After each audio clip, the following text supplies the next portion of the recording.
After the storm, welcome relief for South Florida, but the recovery operation is still shaky. Well, I would like to thank the Vice President. TV's Murphy Brown takes a high-profile shot at Dan Quayle. The Vice President fires back. Winning an Emmy is not a license to lie.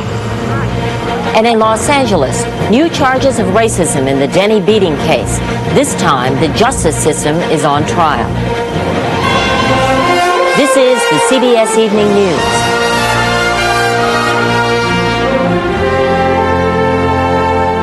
Good evening. I'm Connie Chung, sitting in tonight for Dan Rather. At least 2 tent cities are finally up in South Florida tonight, ready to provide shelter for some of the thousands who lost their homes in Hurricane Andrew. And more supplies are on the way by land, sea, and air. But there is no end to the bickering and confusion in the relief operation. Scott Pelley in Florida City, Florida, begins our coverage.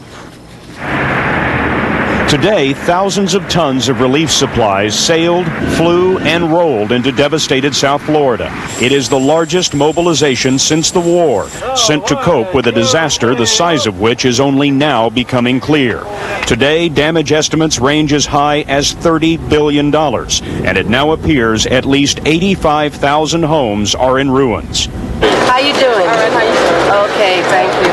A week after the storm, the much-delayed relief effort is rapidly picking up speed. I have everything I need for him. Every time I walk around the corner, someone's asking if I need things. Back it up!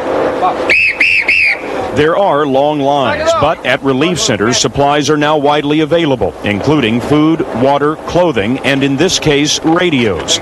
Supplies are even beginning to work their way into the more remote neighborhoods.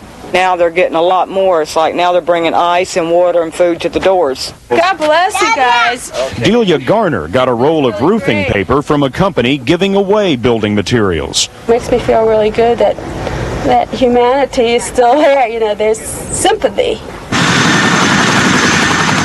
But the relief effort is still hampered by conflicts between agencies and communications foul-ups. These helicopters delivered tents, but there was no equipment to unload them. We kind of thought there'd be some people here to help us, because this is supposed to be where the tent city is, I think. And some supplies are even left to rot. Clothing has been piled up outdoors in the rain, and today military engineers were ordered by the health department to bury the clothes. I don't think this would be happening if we didn't have a shelter, a circus tent, or some way to house all this stuff. You know, this is a shame. This evening, problems like that are being solved much more quickly. The tents they couldn't get off the helicopters have now been assembled behind me here by the United States Marine Corps. But it's only a beginning. It is estimated this evening that 180,000 people are homeless in Florida, and 500,000 have no electricity.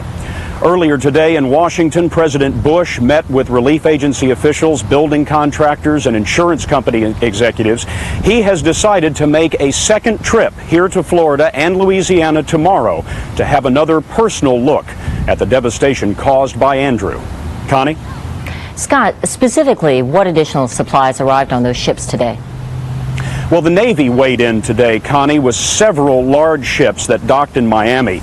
These ships have all sorts of building supplies and plumbing supplies on board, plywood and carpenters who can fashion that plywood into roofs, plumbers and machinists. These are people who will be able to go into the disaster area and start to solve this critical housing problem we have here tonight. All right. Scott Pelley, thank you. Scott Pelley in Florida City. Officials in South Florida are increasingly concerned that the hurricane has spawned a health crisis. Problems are not only physical, but psychological as well. Giselle Fernandez has that part of the story from Homestead, Florida.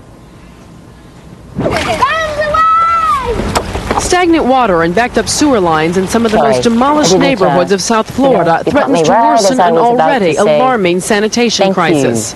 Go into the different houses, the children and the elderly, find out if anybody has chronic disease that they need medications for. Some doctors from the University of Miami who came to see if anybody's hurt or sick out here. Doctors treating patients in a devastated migrant labor camp in Homestead fear outbreaks of typhoid, cholera, and hepatitis, diseases not often seen in the United States. Large numbers of sick individuals with vomiting and diarrhea would pose an increased burden on an already weakened medical care system. These diseases arise from exposure to contaminated water and human waste. In many devastated neighborhoods, it's not easy finding a place to use the bathroom. There are some portable toilets, but not enough. Those still without running water make do as they can. Some even take to a nearby canal to wash, bathe, and go to the bathroom. We would just be satisfied right now if we just had water. Because right now, if you go into the bathrooms of anybody, it's just the biggest mess. I mean, we're poor people, but we're not pigs, you know, it's just horrible. Water. What do you want? Water. Right now, health officials warn dehydration is the most immediate concern. The ones particularly at risk are the older people and the children, because they tend to dehydrate much faster. Today, Pedro Garcia's wife, 8 months pregnant, was standing in line for food in oppressive 90-degree heat when she collapsed and lost the baby. Everything is terrible. I can't talk too much anymore. Hospitals inundated with victims also report increasing injuries incurred during cleanup. Homestead's main hospital that just reopened today already has patients streaming in. The need for care here is so great, volunteer doctors are even hitting the streets, offering as much aid as they are comfort for stress, anxiety, and broken hearts. Make sure you come by.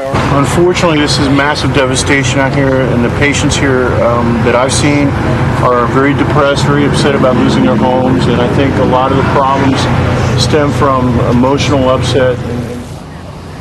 As thousands remain without proper shelter or basic needs, health experts predict that more psychological trauma is ahead. In the meantime, the head of U.S. Public Health Services is in Miami tonight to assess the full scope of the crisis. Connie? Giselle, is there enough water to go around? There is enough water being delivered to these communities, but the distribution process is not yet well organized, so a lot of the people in need aren't getting enough. All right. Thank you. Giselle Fernandez in Homestead, Florida. Federal officials are now estimating that Louisiana lost a staggering $150 million worth of crops in the hurricane. But today, Transportation Secretary Andrew Card was trying to take care of the human suffering. He toured assistance centers. Relief efforts apparently are more successful in Louisiana, largely because the state was better prepared and the devastation was not as widespread. Almost lost in the shuffle of Florida and Louisiana is a third U.S. storm disaster in the far Pacific territory of Guam. Power is still out over most of the island after Typhoon Omar hit. CBS News correspondent Bob Fall has the latest from Guam. 3 days after Omar's savage 165-mile-an-hour winds, Guam is still paying the price. Most of the small island's 120,000 residents presently without water and electricity. Just over 1/4 of the population remains in emergency shelters. It was bad. It was terrible. I've been so many typhoons. It's too much. Some structures here were literally pulverized, others shredded. Of Guam's 32,000 homes, an estimated 1 in 8 either destroyed or badly damaged. Damage estimates now total $250 million, but the final figure is expected to be at least 3 times higher. Within hours after Omar struck, the entire island had been declared a federal disaster area, but amazingly, no one was killed in the storm, and most of the 200 injuries were described as minor. Guam's biggest problem now is water. With no electricity, most wells cannot pump. Electricity is returning here, but sporadically and slowly. Typhoons are a way of life on Guam. Other storms with higher winds have battered the island before, but Omar was one of the worst. It will be months before this island recovers from its fury. Bob Fall, CBS News, Guam. Still ahead on the CBS Evening News, Eye on America. Tonight, the Florida hurricane zone, when the sun sets and the fear rises. And the vice president featured in last night's Emmys. Today, he's pushing his own program.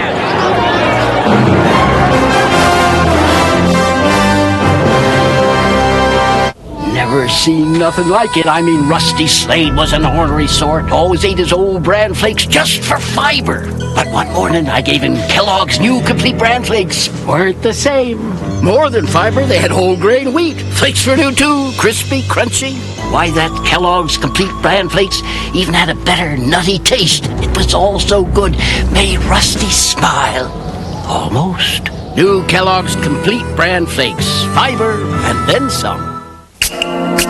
If you give up AT&T quality and call from Phoenix to Dallas with someone else, Here's your big savings. Leaving AT&T doesn't make a lot of sense. There's a certain itch that's so private, most people will only discuss it with their doctor. Fortunately, now you can get new Anusol HC1 ointment. Over the counter, with the same prescription strength doctors have prescribed most. He wasn't even nominated for anything, but if you saw the Emmy Awards last night, you know Vice President Quayle got more mentions than just about anyone. Most were put-downs. Today, Susan Spencer reports the Vice President fired back. It's family night, the lights are bright, who can ask for anything more? The real star of last night's Emmys may have been the man who wasn't there, as Hollywood gleefully sought revenge against Dan Quayle for his blast at sitcom's most popular single mom. And the Emmy goes to... Hold up. Candace Bergen. Well, I would like to thank the Vice President. I especially want to thank my fellow actors and best of buddies, Diane English, and our writer-producers for not only writing these great words, but spelling them correctly. The Veep wasn't about to let a challenge from some imaginary sitcom character go unanswered. Now, Murphy Brown, listen closely, because I'm only going to say it once. You owe me big time. In fact, Quayle may owe Murph. The Republicans still think the family values stuff works. And since the episode that started it all, Quayle hasn't backed off one iota from his view that Hollywood's values are not America's values. A view that seems to amuse Hollywood. Quayle blamed Murphy Brown. Bush criticized The Simpsons. Maybe these guys ought to turn the TV off and work on that deficit, huh? Last night, even Bill Clinton was drawn into the Murphy Brown saga. Bill Clinton, of course, said that he had seen Murphy Brown, but he hadn't watched it. The show's creator wasn't laughing at any of it.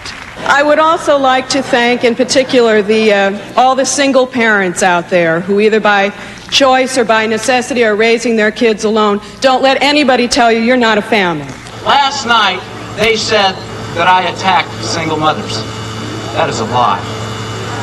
Last night, they said that I believe single mothers and their children were not family. That is a lie.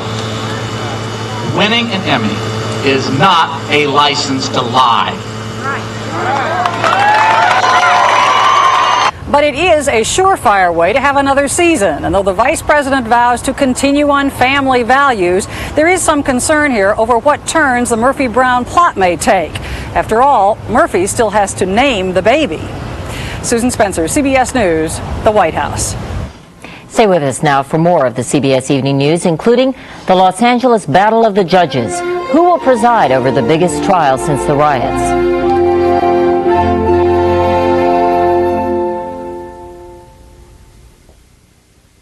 Here's coffee. You know, my decaffeinated is darker than yours. And you wake up perkier, and your newspaper's more in depth. Wait. I'll do it again. Here's your brand. My Folgers Crystals, mountain grown. I'm filling. I'm pouring. I'm darker. Okay. Can I have a taste? Sure. Decaffeinated Folgers Crystals, so dark and rich. Shouldn't you switch? You know, your decaffeinated is darker than mine. I keep reading about this vitamin in vegetables, beta-carotene. Me too. Well, here's some new news about beta-carotene. There's one more way to get some. Whole Grain Total, the only leading cereal that has it. With this news about beta-carotene, I'm eating Total. Every night during trout season, Ed Russell ties some of the best flies ever seen on Pinecrest Lake. But sometimes his arthritis pain can make it tough to sleep. And that's when his wife Ann gives him Tylenol PM.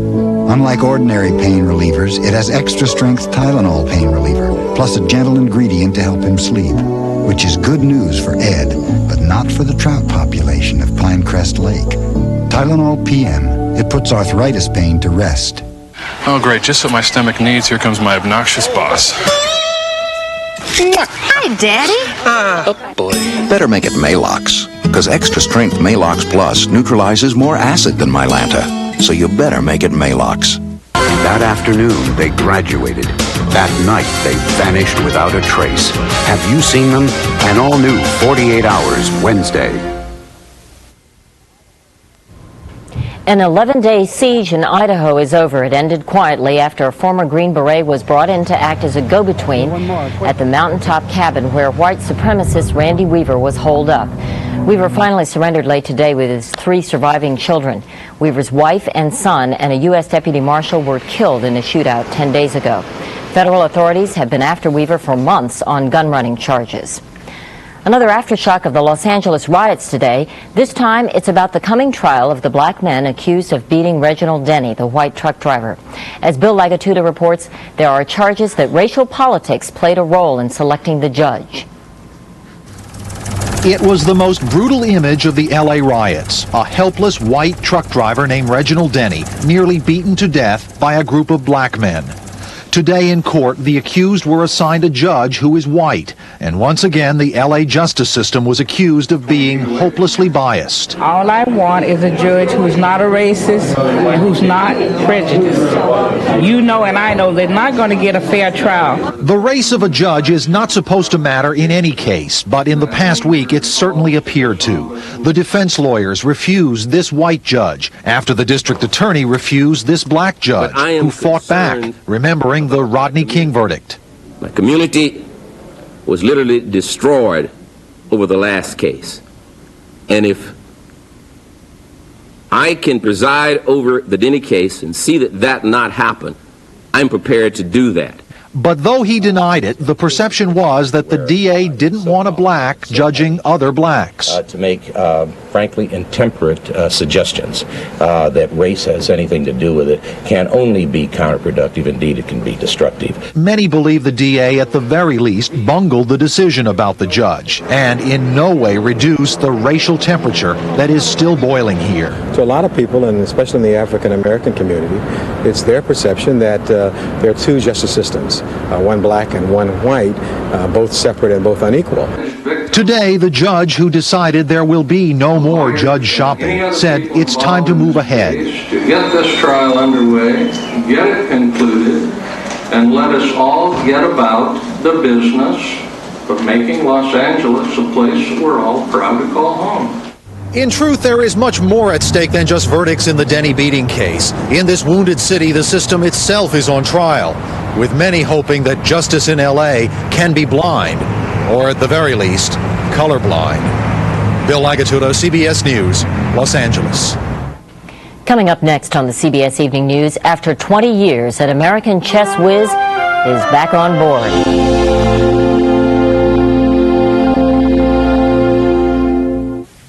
They're rambunctious, full of energy, and in constant motion. They're kids. Unfortunately, not all kids are like this. That's why Kellogg's Rice Krispies, you know, the cereal that talks, has something really important to say. From now until September the 5th, every time you buy a box of Rice Krispies, Kellogg's will give $1 to the Muscular Dystrophy Association. That's right, $1 from Kellogg's every time you buy Rice Krispies. Because someday we'd like to see Jerry's kids just be kids.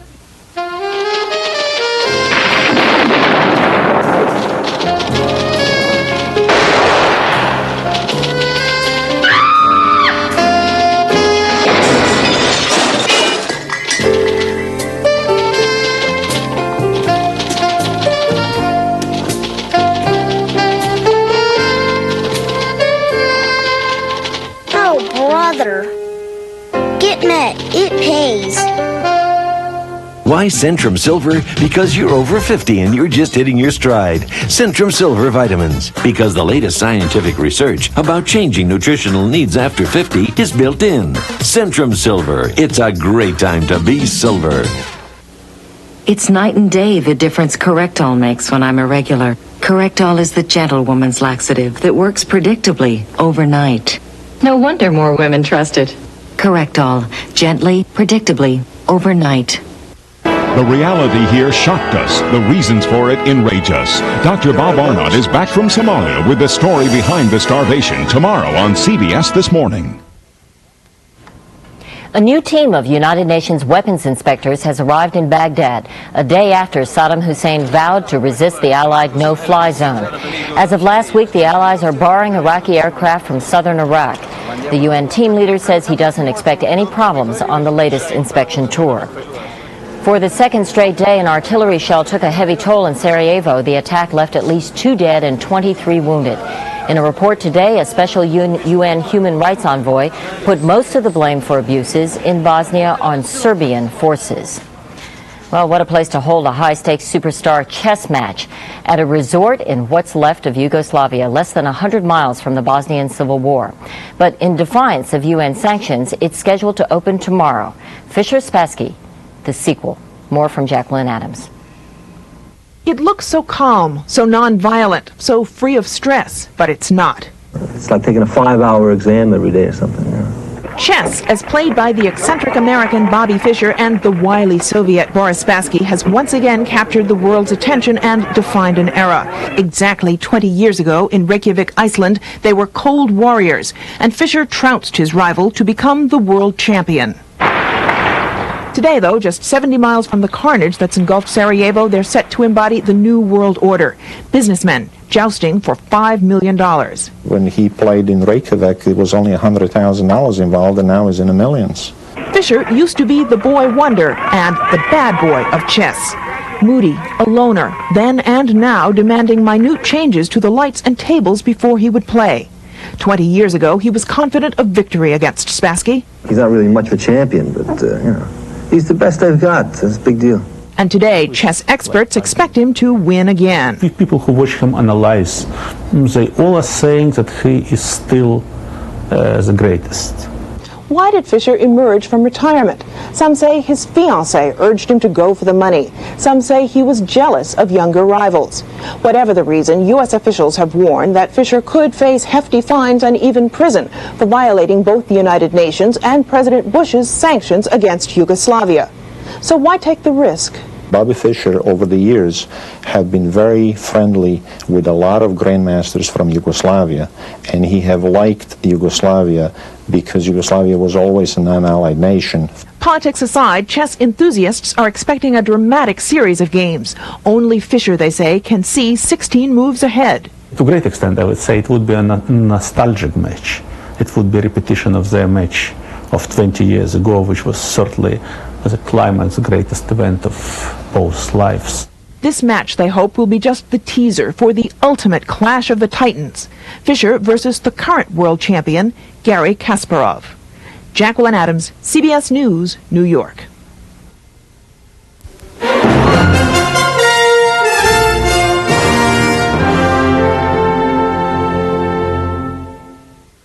I keep reading about this vitamin in vegetables, beta-carotene. Me too. Well, here's some new news about beta-carotene. There's one more way to get some. Whole Grain Total, the only leading cereal that has it. With this news about beta-carotene, I'm eating Total. Toothpaste to me was basically boring. I used the same stuff for 15 years. And then my daughter brought home Arm & Hammer Dental Care Gel from a slumber party. And what a wonderful feeling. My teeth felt fresh, clean from the dentist, and my mouth felt so healthy. And then I read more dentists recommend Arm & Hammer than any other baking soda toothpaste to help promote healthy teeth and gums. I still see my dentist twice a year. But now I get that fresh from the dentist feeling twice a day. All of a sudden, toothpaste isn't boring anymore. Get Arm & Hammer Dental Care for that healthy, fresh from the dentist feeling of clean. If your business gives up the quality of AT&T Pro Watts and makes a 4-minute call from LA to Miami with someone else, here's your big savings. 3 coins in the fountain. Leaving AT&T doesn't make a lot of sense. Most families have 2 dishwashers. The heavy-duty model pre-washes everything, loads it in the other model, then tackles what didn't fit. But why? With the new Maytag Jet Clean dishwasher, you don't need to wash all your dishes before you wash your dishes. It has a 6-tier racking system that exposes everything to the cleaning power of 43 powerful jets, making your second dishwasher somewhat unnecessary. You'll get used to it. Maytag, the dependability people. At Ford Motor Company, we don't just build quality cars and trucks. Customer Assistance Center, how may I help We build relationships. Our customer assistance department assists over 4,000 people a day on everything from warranties to how to program a keyless entry system. It's part of a whole philosophy at Ford that's rapidly changing the ownership experience. Well, it's important to us that you're happy with your car. Thanks for calling Ford. Ford Motor Company. Quality is job one. It's working. It's working. Hurricane Andrew changed the lives of many thousands of people in just a matter of minutes. All this week we'll be devoting Eye on America to telling their stories. Tonight, Frank Courier on what life is like in South Florida at the most frightening time of day.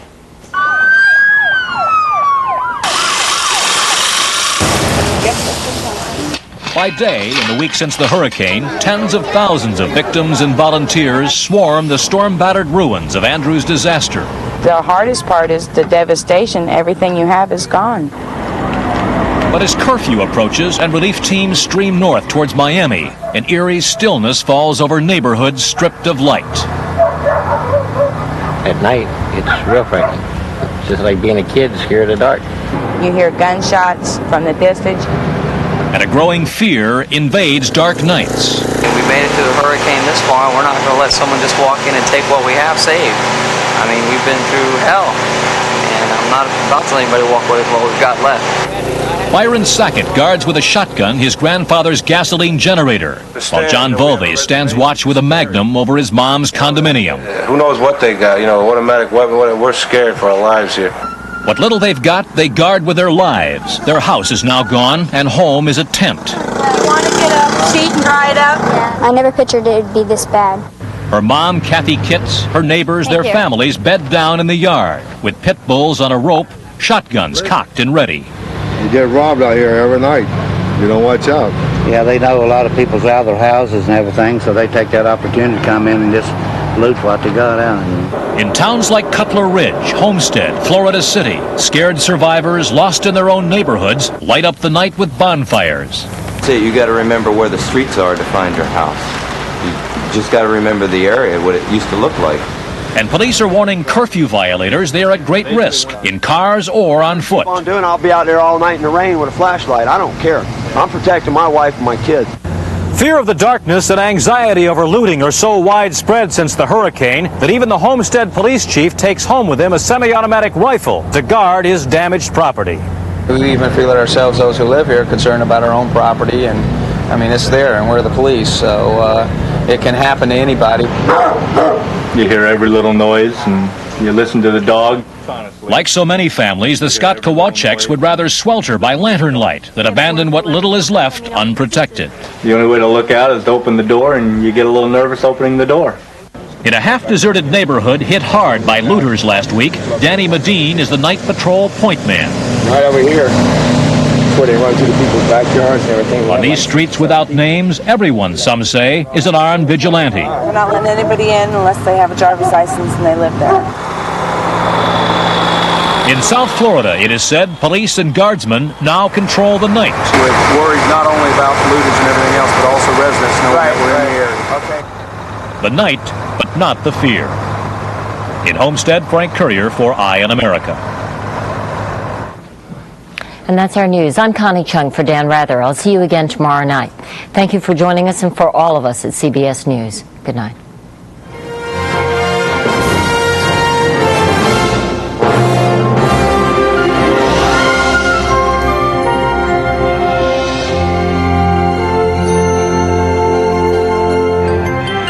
Experience CBS News.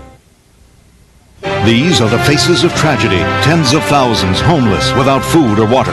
All this week, Eye on America focuses on Andrew's aftermath on the CBS Evening News. This is CBS. Next on Hard Copy.